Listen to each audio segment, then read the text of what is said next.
Maseches Avos, Pirkei, the third chapter, Mishnah Ches, the eighth Mishnah. Rabbi Dostai b'Rabbi Yonai. Rabbi Dostai, son of Rabbi Yonai, Mishum b'Rabbi Meir, in the name of Rabbi Meir, Omer, says, Kol ha'shecheach davar echad mi mishnaso. Kol ha'shecheach, anybody who forgets, davar echad, one thing, mi mishnaso, from his learning. Mal alav ha'kasuv, ascribes or puts up onto him scripture, ha'kasuv, scripture, ke'ilu mischai benavsho, as if he has become guilty against his soul. Shnei Amar, as it says in the fourth chapter of Deuteronomy. Rach hishamar lecha, only you should guard yourself. Ushmor nafshecha, and guard your soul, ma'od, abundantly, a lot. Pen, lest tishchach es hadavarim asher ru'u anecha, lest you shall forget the things that ru'u anecha, that your eyes have seen. So we should guard ourselves from forgetting these things.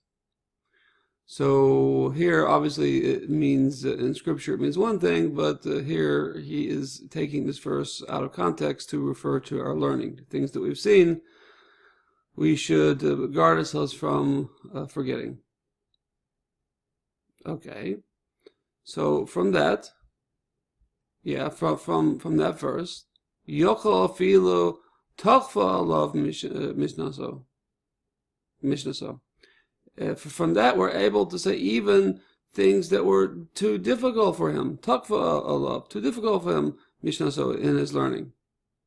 So it would seem that guilt might come upon a person for forgetting things that were too difficult for him. After all, there are certain sections of the Torah and Torah learning that can be quite difficult. Some of the Sabbath laws and some of the kashrus laws and certain other things can be quite difficult. So, what do we do? So somebody forgets them. Talmud Lomar. That's why the verse comes to say, in his construction of things, Ufen yisuru milavavcha kol yimei chayecha. He says, lest you should turn or remove it from your heart all the days of your life. Yeah. So that's also there in the fourth chapter of Deuteronomy. So it says, "Ha'enel mischai b'navsho ad sheyeshev v'yisira milibo." He says, "Behold, what this tells us is that we're not obligated, we're not guilty against our soul, until sheyeshev, until we sit, v'yisirem milibo, and we purposely remove these things from our heart. We go against what we know to be true. That's whenever somebody is guilty.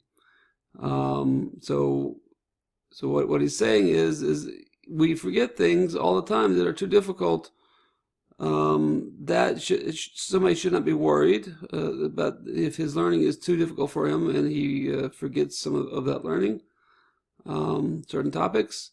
That's not what he's talking about. He's talking about when somebody purposely forgets their learning, or they don't attend to their studies, or they go against what they've learned. So again, this is a rabbinic style. This is taking verses, admittedly out of context, and applying them to ideas. And he is obviously being hyperbolic. We all forget things. He's, being hyperbolic in that we should understand how serious it is to forget things. If we are applying ourselves to the study of Torah, and we truly believe that the Torah is God's will, then who are we to forget our learning? So all the more so that when we study things, we should proceed slowly and with a clear mind so that it goes into us and we absorb it. And we have it under our hats, so to speak, before we go on to the next thing. And we review it as we go so that we don't come to forget it. Because if we just run through it, if we treat it like, Tom Sawyer or Huck Finn, and we run through it just to say we've read it, then that shows that we're not really giving the material its proper respect. And as such, as if we're treating it like any other book or any other subject of study that we're just trying to get through, and that does not speak well for us, and it does not speak well for how we view the Torah. Okay, well, I hope to see you next time, next Mishnah. Kol Tuv V'Atzlacha Rabba. Keep learning.